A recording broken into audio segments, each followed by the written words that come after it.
Hello and welcome to the Create With podcast with me, Kieran. Today is an exciting episode because it's our first interview with a guest, and our guest is Cien Solon. Cien started her career as a product manager in the fintech space, but has pivoted it recently towards AI and is now an AI transformation expert. She's also an avid no-coder and founder of an app called Launchlemonade, which lets anyone build AI agents without using code. The really cool and exciting thing is that Launch Lemonade is actually built on Bubbles. So not only is she an AI expert, she's also very familiar with building AI tools with no code. She's definitely one of the most knowledgeable people I've spoken to, so I hope you enjoy the interview. My career actually started in digital transformation, where a lot of B2B businesses wanted to move their marketing investments from billboards, TV, print to online. So I started building websites, mobile apps, CRM systems, and managed all of these things. And I then became a product owner. So I was a product owner in a financial institution, and they wanted to build like their digital transformation unit. They had 7 million customers.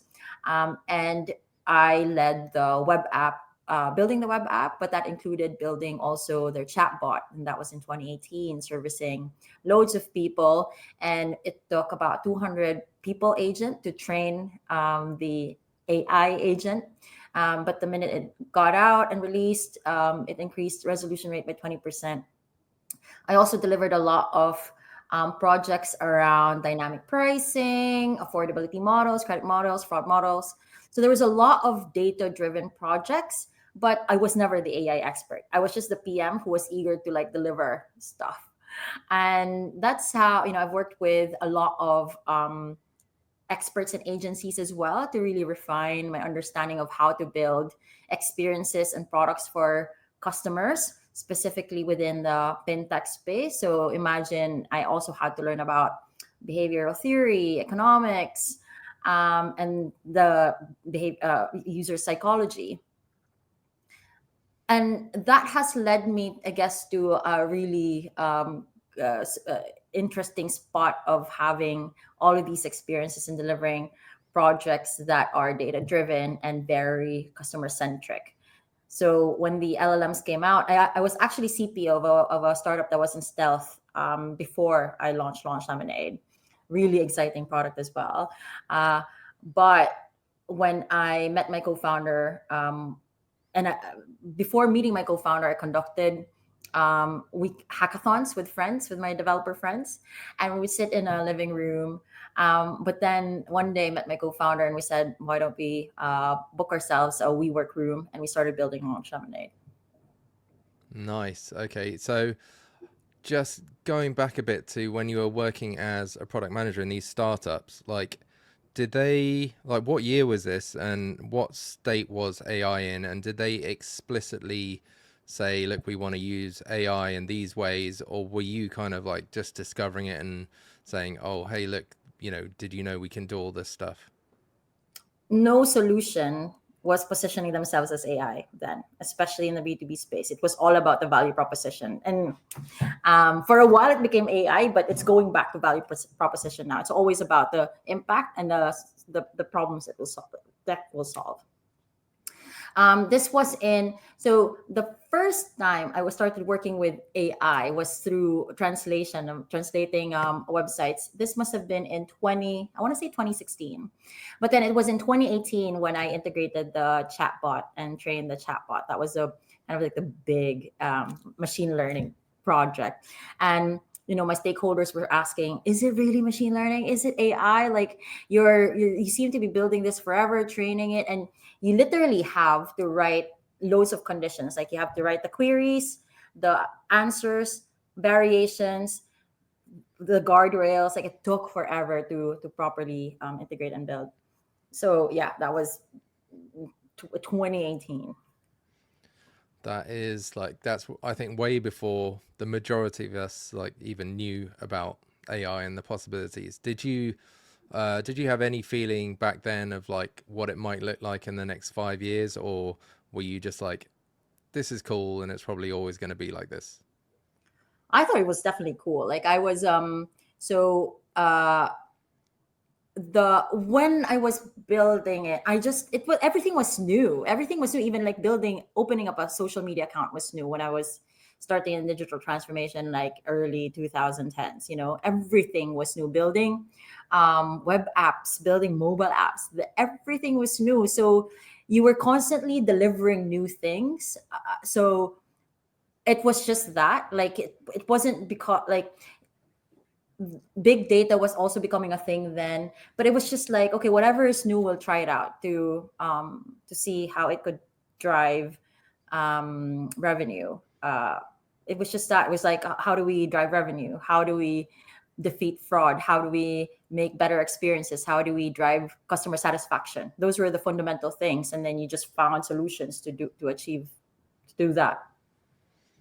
And were you actually using AI within your daily job at all, or was it all just about finding solutions which like leverage AI, but you weren't actually using it, say, to like try and help you draft emails and like content as we do, as it is like totally normal now?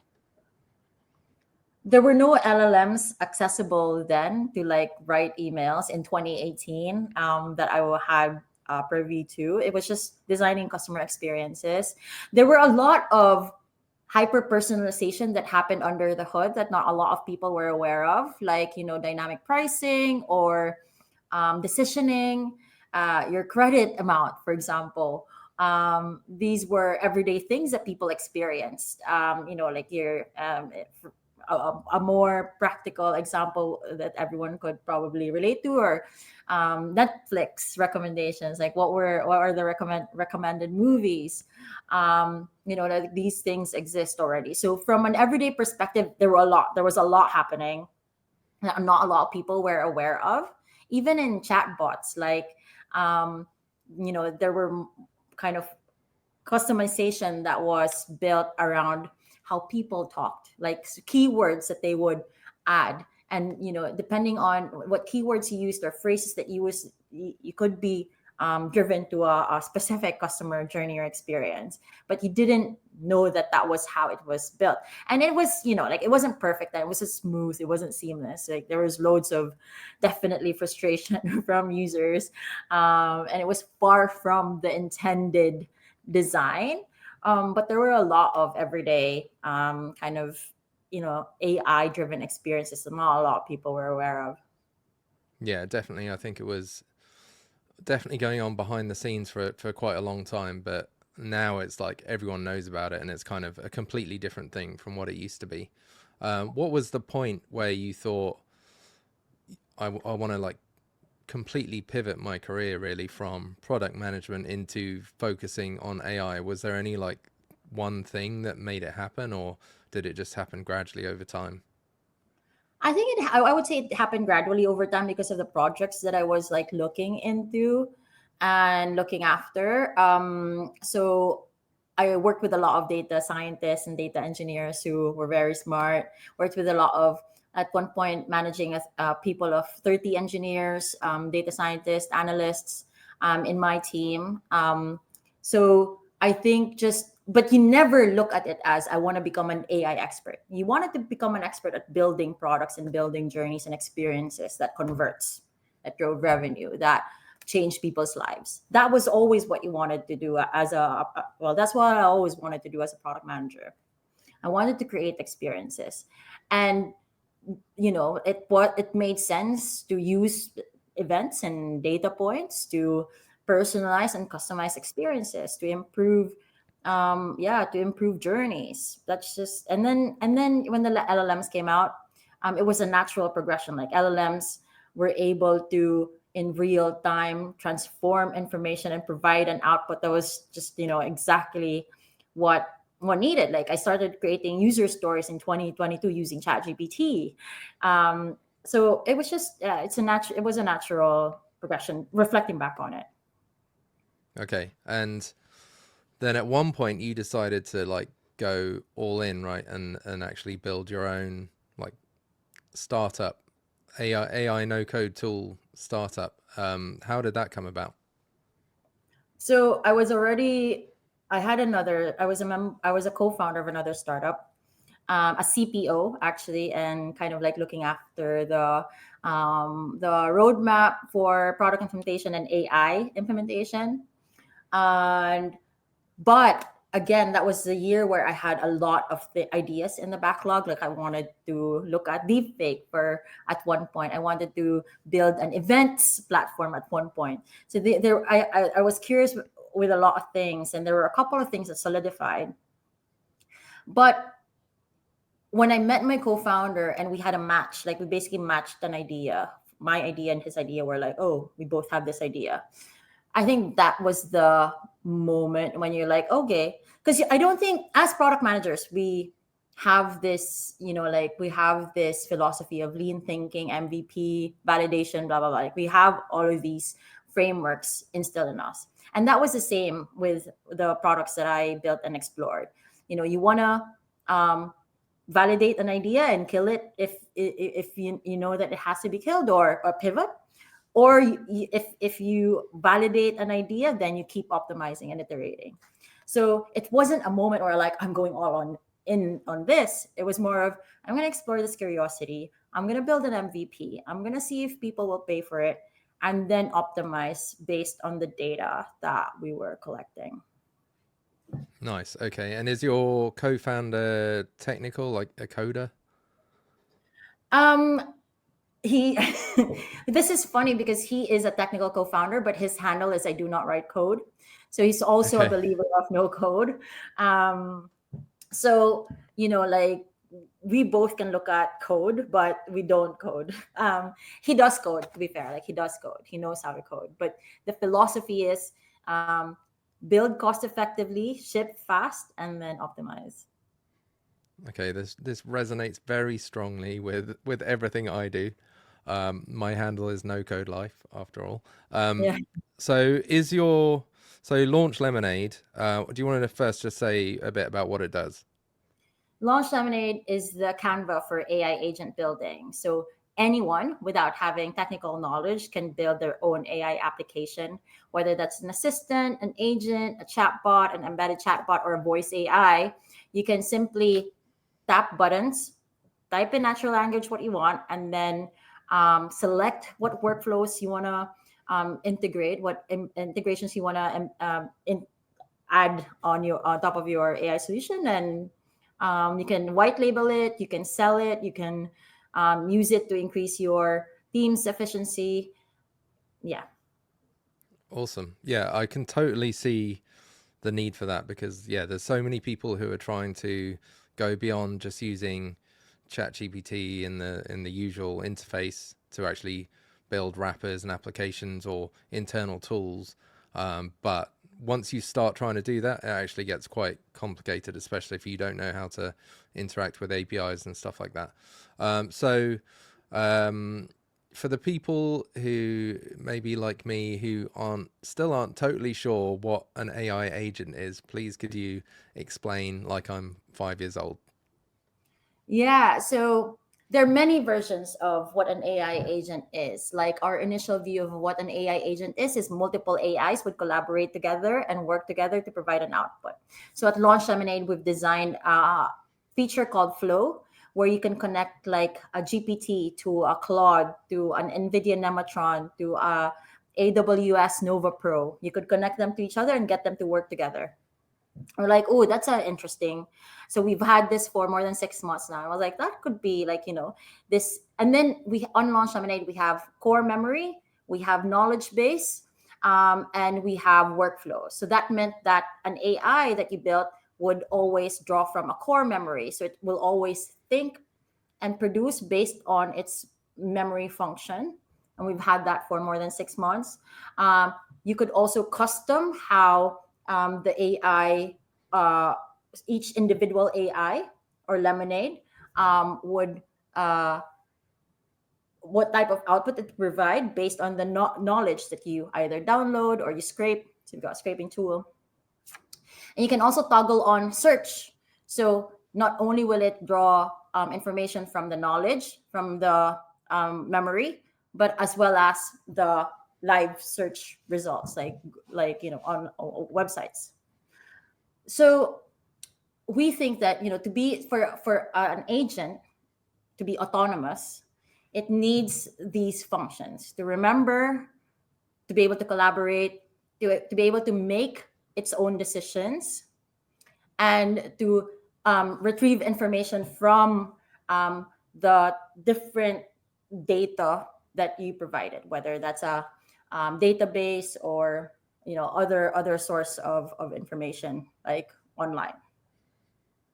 Um, Now there are nuances. And for me, that is kind of like a basic construct of an agent: memory, information retrieval, decision making, and integration.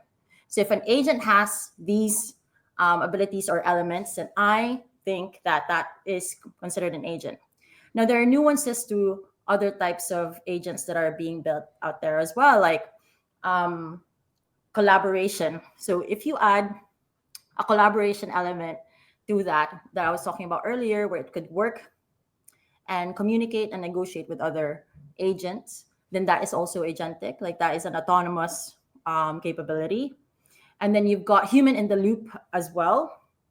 So where you add an element in the flow where a human would approve or be able to intervene a decision, like the agent would ask a human, can this be done? That is also a nuance, and there are other nuances as well, but for me those are the kind of core elements of what an agent is.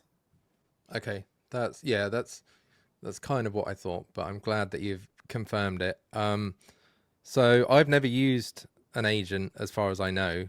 Obviously, I have used Claude and ChatGPT, and I've used them through the API, and I've strung multiple API calls together or multiple completions, and Workflows. resulted in some really cool stuff. I imagine using an agent, you can immediately get some mind-blowing stuff. I imagine also that there are times when it just goes completely wrong and it's like Chinese whispers and they get very confused and you end up with a load of rubbish. What's like the most impressive thing that you've seen done by an agent so far? So just to touch on that, the agents. So if you think about an agent, you think like a customer agent. That is kind of like the most relatable thing. Now, or an employee in the business. An employee in a business has um, various types of tasks. Not all tasks in the business, but there are specific tasks that employee has to do and complete. And this employee will be very good at completing tasks based using specific types of tools, whether that's a CRM, tool, or whether that's a I don't know, admin panel. That employee will only be really good at like using these specific tools and completing tasks using these specific tools. Not all tools. So let's say a customer agent. This customer agent will be good at managing customer inquiries, and this customer agent, depending on what you allow them to do, could close deals, could make transactions in behalf of the customer, could create an account or delete an account in behalf of a customer request, could refund based on customer request. Now, if an agent, yeah, right, or if an AI tool can retrieve information, remembers the customer information, is able to transact in behalf of the customer and on behalf of the business, so complete refunds, delete accounts, that's an agent. And that's already happening. Like there are many versions of these agents already out there. um and I mean, like, I don't know if I can name the companies, because I know some of these builders personally who have deployed these in their companies. But yeah, like there are agents that manage customer service via a chatbot, or via, like, you call the agent and it's an AI, and it like completes transactions for you. I'm sure I've called one as well. I forgot which one was it, where I was able to pay with that agent, settle an account. Like these are amazing use cases that are already out there in the wild, changing businesses. Okay. I'm pretty sure I have not yet had that experience because I don't remember any time of actually getting good customer support with any company. But I imagine the first time I interact with an AI agent for customer support, at least, it will blow me away because it will actually just get everything done straight away. That's what I'm hoping. On that as well, I think that is where a lot the market is also getting disappointed with, and they've always been disappointed with AI. That's why adoption is slow. These things aren't magical, they're designed to complete specific tasks. So if it's like a payment, like that's going to be, if it's designed to just complete payments, it's going to be great at that. Now if you have grievances or complaints that this agent isn't privy to, maybe it hasn't been given the the knowledge to manage those, it's going to fail because a lot of the companies still don't have the full trust um, for agents to do everything. But yeah, I mean, most people will be disappointed, but I think this year it's going to be insane. Like I've seen use cases where it's just like, that's amazing. I saw a post on social media like within the last couple of days where someone said that soon an agent is going to, or a team of agents will be able to come up with a startup idea and then launch the startup and then run it all by themselves. Do you think that's possible, or how long until it's possible? And also, do you think it's a good thing to have AIs just building companies and then the entire company is run by AIs and there's like no humans involved at all? So I think that's really interesting. So in Launch Lemonade, I built a flow where you get to get different LLMs to collaborate together, but you assign each LLM a role. Now, in this flow that I designed, I call them a startup. So there was a GPT, a Claude, a Llama, I think a Nematron, and another Mistral as well, where I got them to work together to. So I had a problem statement, and the example that I like to demo is the loneliness epidemic. With just that problem theme, these LLMs work together and they give me a refined problem statement, an ICP, a project plan, a product roadmap, an architecture of the infrastructure, and the code. But that's where it ends. So, and I've got videos of this, I think, on YouTube where it would just generate the whole thing from problem statement to code. Now, the missing elements with your example there are it would build the startup and it would run the business. Have you used lovable.dev or bolt.neuralplet? Yeah. Yeah. So these things you could feed user stories and then it builds the thing, right? Builds the application.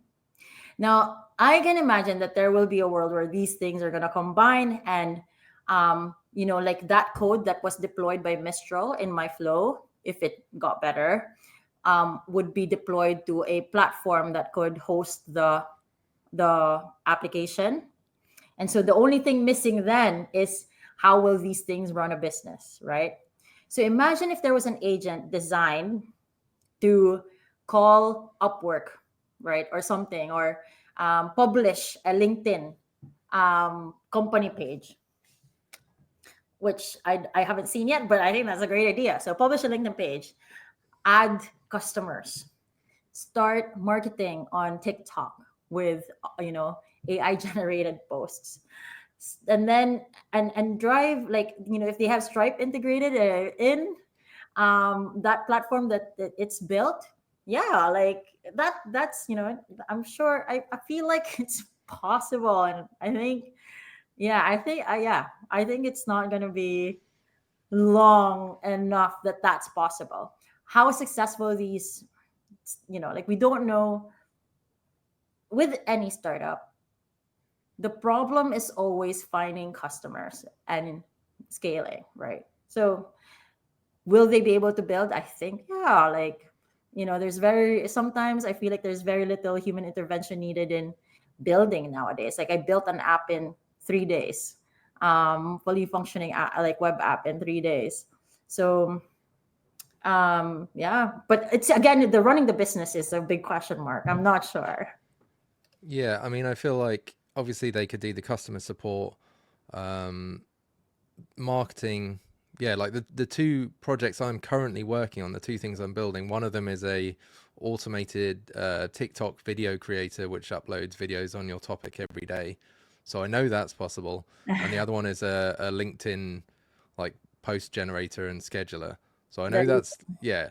So like yeah, you could easily tie those all in. Well, but yeah, the second part of the question is like, is it a good thing, or is it taking away like all of the fun from the lives of founders?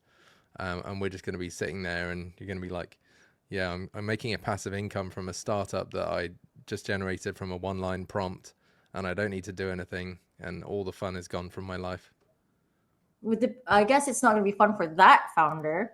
If the founder's life's purpose is to build um, applications, I think that there's going to be an existential crisis. Like everyone talks about it. I think Sam Altman mentioned this. I think Elon Musk mentioned that as well. I don't know who, but this is an original thought. There's going to be an existential crisis. Since the Industrial Revolution, and I'm coining this from someone that I just interviewed in a podcast. How we how we think about fulfillment has always been around how much we produce and how smart we are. So, like if life, we believe that we're successful if we're smart or if we're producing a lot and making a lot of money. But if this thing is going to be smarter than us and be able to produce more than us, what would it mean to be human, right? So I think that definitely there's going to be like these things are not just going to produce apps, they're going to be running factories, they're going to be producing content, they're going to be writing books, like, so depending on how you define what it means to be human, you're definite, like there's going to be impact for sure. Yeah, definitely. Um, it's a slightly scary world to be in. If you could rewind the clocks and AI didn't exist, would you do it, or do you prefer the world we're in now? That's a interesting question. I actually think that it's inevitable. So as humans, we're very resourceful and we don't want to work. Like, work was invented. Like it was we invented AI. We wanted it to imitate us. That's why it's called artificial intelligence, because it is an imitation of what we do. So it's going to be inevitable that we're going to come up with something to make our lives easier because we want to get shit done and we want to get it done fast. So the automation and artificial intelligence is going to be inevitable, and I think that innately we wanted a lot of these things automated, and we wanted to delegate a lot of the things that we do because it's not very human. It's not human to make to evolve our lives to make money.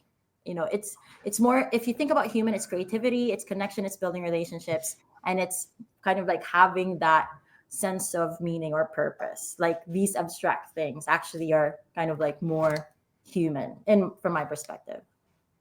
Yeah, it's just a shame that we couldn't like make AI so it can do the laundry, but We it can. can't. But it can't make feature films, and it can't make images and take away all the creative pursuits. Whilst it's also taking the boring stuff, it's also taking the fun stuff. That's the problem, I think. Maybe. Yeah, I don't know. I haven't, like, I don't know if I like, so there are robots being built, and there's artificial intelligence being built that could help with household stuff and the boring stuff, as we call it. With art, I think it's quite interesting. So historically, with the art that we like, we've always liked what was new, like different. We like the bold, the different, we've always gone for, like, how our taste and preferences have evolved has always, the trajectory of it is always towards the new or towards the different.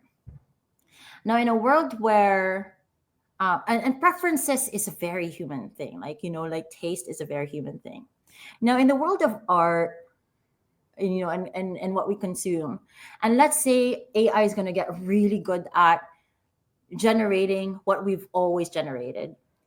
I don't think it's going to be able to provide humans, the consumers, with something that's new and artistic for us. Like, we are the deciders of, we decide what's artistic, not based on what we buy, but based on what we consume and what we think is beautiful.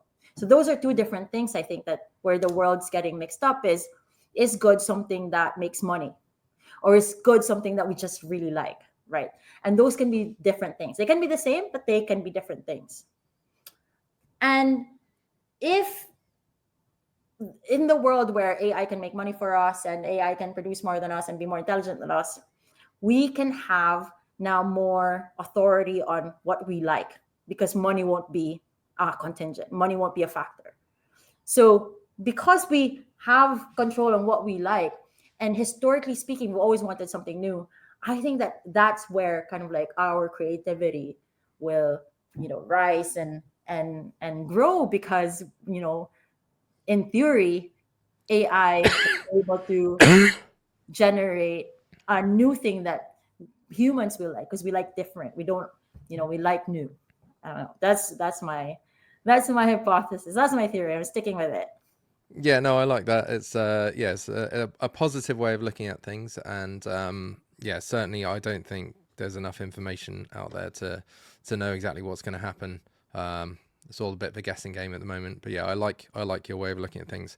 I want to be mindful of your time, so before we or as we wrap up, do you have any advice for product managers who want to learn more about AI, want to use it more in their jobs, and also potentially kind of follow you down the path that you've taken? If you're still writing user stories and if you're still doing a lot of the documentation and admin work, you're falling behind. You're way behind. Automate a lot of your things and start solving problems using AI. If you want to learn more about LLMs, like, ChatGPT is not the only solution. Don't rely on fine tuning as well, because as soon as like a model gets deprecated, you have to refine tune, and fine tuning costs a lot of computational cost. Use an API or use aggregators, or no code tools. Build fast, build cheap, just ship it. And yeah, find me on LinkedIn and my personal website and launchlemonade.app. Nice. Thank you very much. I will put all your links in the description, and I'll probably try and put them on the screen as well. But yeah, I really have enjoyed talking to you. It's been super enlightening, and I'm excited to follow you on LinkedIn. And yeah, the quality of your content is outstanding. I don't know how you manage to do all these videos, like talking to camera, and yeah, they're just, especially on LinkedIn, they are like the most compelling things. So what's your LinkedIn handle, just for anyone who's watching? It's Cien Solon. People will buy from people. So you have to automate what you can, but still be present. Nice. I like that. Brilliant. Okay. Thank you very much. Thank you.